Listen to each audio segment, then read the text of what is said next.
Enter and the Missing Masterpiece film pitch inspired by Wes Anderson.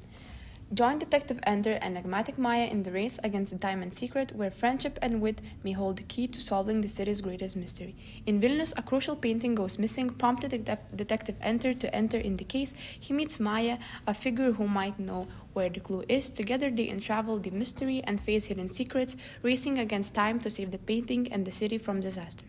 So our film has two main characters. The first one is Enter, and he is a 16-year-old boy who is very driven and trustworthy and is determined and persistent, which is extremely important for this case. And the second one is Maya. So she's also 16-year-old and has dropped out of school, can only read and write and hardly speaks, and helps Enter to find the painting by giving him clues and by being friendly and patient with him. So I was the editor, and I had quite a few responsibilities regarding the pre-production preparation, assembly editing, collaborative editing, and the fine-tuning and polishing. I first had to review scripts and storyboards, then organize and categorize the raw footage, incorporate feedback and make adjustments, as well as enhance the emotional and visual impact of key moments. So in order to better understand Wes Anderson's style and figure out which elements I would like to include in my editing, I watched the Darjeeling Limited, the Royal Tenenbaums, The Life Aquatic, Moonrise Kingdom, and also Wes Anderson's rendition for the track Aline. So the first technique that I chose was slow motion, and it is present in many of his movies, and regarding the work that I chose to review, it was present in all 5. Wes Anderson's use of slow motion is quite unique, as he chooses to use it not for the purpose of showcasing the physicality of the scene, but rather the emotion that comes with it. It can be seen in the example of the Royal Tenenbaums, as this woman is walking out of the bus and the action itself is nothing spectacular. However, the viewer is getting an opportunity to connect with the character through emotion and expression. This is the reason why in our film, slow motion will be used when people will be shocked after finding out that the painting was stolen, and then in the end when they are thrilled to hear the news that the painting has been recovered. As it can be seen in our storyboards on the left. So this will not only play on the emotional depiction, but also enhance the narrative flow, viewer engagement, and add texture as well as dynamic to the film. And this is specifically important for meeting the success criteria for editing and visual aesthetics that we have created in our success criteria.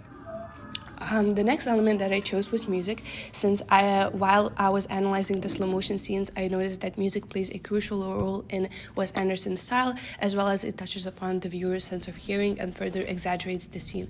Therefore, as it is mentioned in the storyboards, the track Aline will be playing during those 2 scenes that I have talked about because of how dramatic, nostalgic, and instrumental it is. In general, Wes Anderson's choice of tracks for his movies is considered to be iconic and timeless. The music is often heavily instrumental and is used not only in scenes of slow motion, but in the as in the example of The Life Aquatic, but also in the montages of shots, for example in the Darjeeling Limited, while the Play with Fire is playing.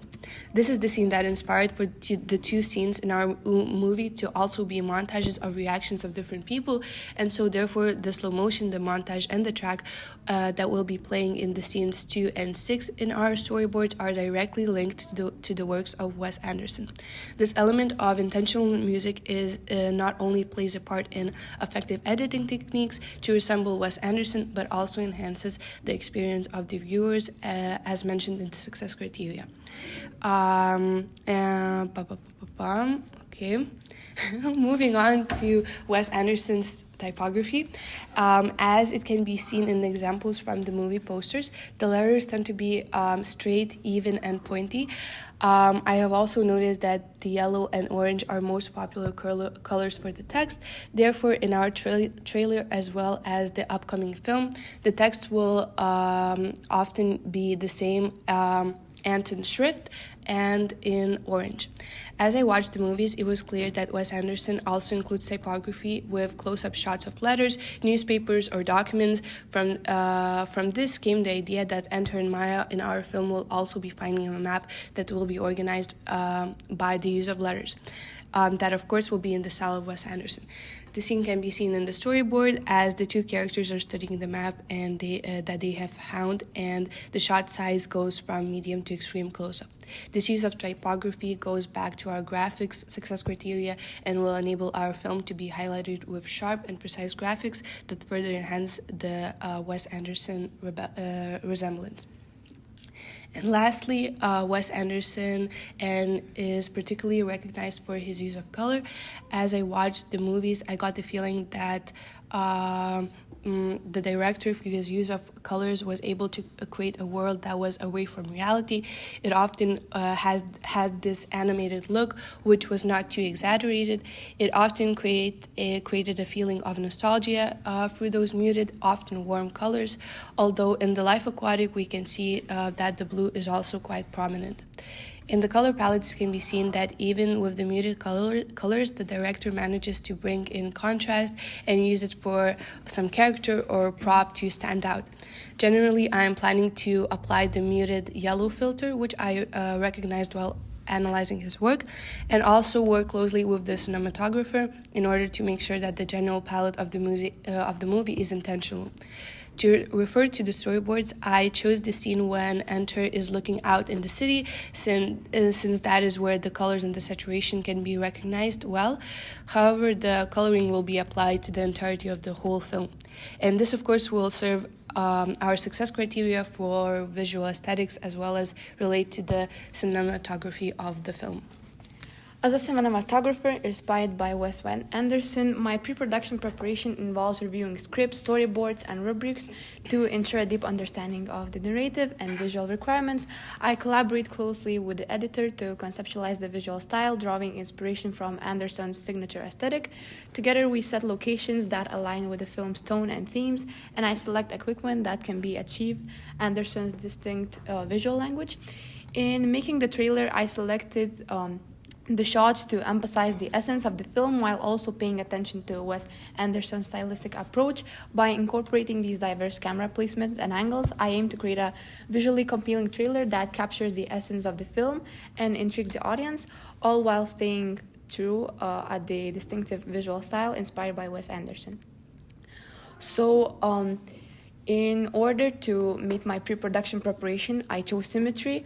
I placed a significant emphasis on incorporating symmetry into the visual composition of the film, drawing inspiration from this director in iconic style and his movies such as Grand Budapest Hotel, Asteroid City, Moonrise Kingdom. During the pre-production preparation, I analyzed scripts, storyboards, and visual concepts to ensure that symmetry is seamlessly integrated into every frame.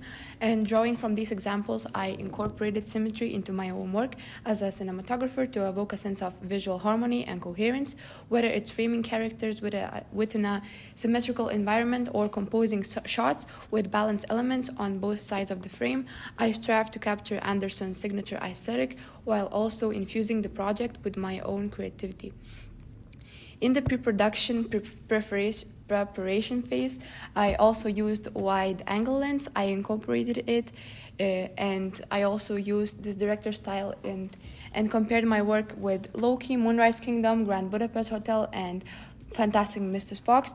Just as Anderson utilizes wide angle lens to create expensive and imaginative shots, I employed this technique to evoke a sense of gradual and whimsy in my cinematography. Drawing inspiration from these examples, I utilized this technique and aimed to pay a homage of Wes Anderson's iconic style while also infusing my cinematography with a sense of whimsy and charm.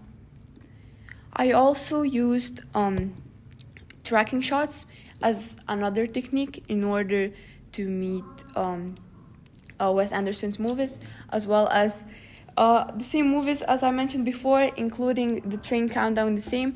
I draw inspiration from these examples and incorporated the shots as I mentioned. By emulating Anderson's mystery of camera movement and composition, I aim to create a cinematic experience that captivates and delights audience while also paying his iconic style. I used flat composition as well, as he also employs flat compositions to create visually striking and symmetrical frames, enhancing the overall aesthetic and narrative coherence in his film. I aim to create visually striking compositions that pay footage to Wes Anderson's style while also adding depth of the visual interesting things in our trailer. I also used lighting, as in the trailer I prioritized natural lighting, especially drawing inspiration from the environment to capture its essence rather than relying on artificial setups. I try to use available light sources to enhance visual storytelling and focus on place and setting. Embracing natural light's beauty and nuances, I aim to create authentic, visually compelling scenes that immerse viewers with the film's world. I also employ the depth of field in the storytelling. By manipulating focus, I drew attention to specific elements, calculating key moments and characters while creating depth and immersion. Controlling depth of field allowed me to engage viewers and amplify the impact of each scene, aiming for a visually captivating and memorable experience reminiscent of Wenderson's storytelling. So here are a few locations that we use in our movie, and in selecting these locations in the trailer, I drew inspiration from our director as well, and paid detail to his knack for transforming ordinary settings into the visual captivating environment. Each chosen location was carefully considered not to only serve as a backdrop for the narrative, but also contribute to the overall aesthetic and the atmosphere of the trailer.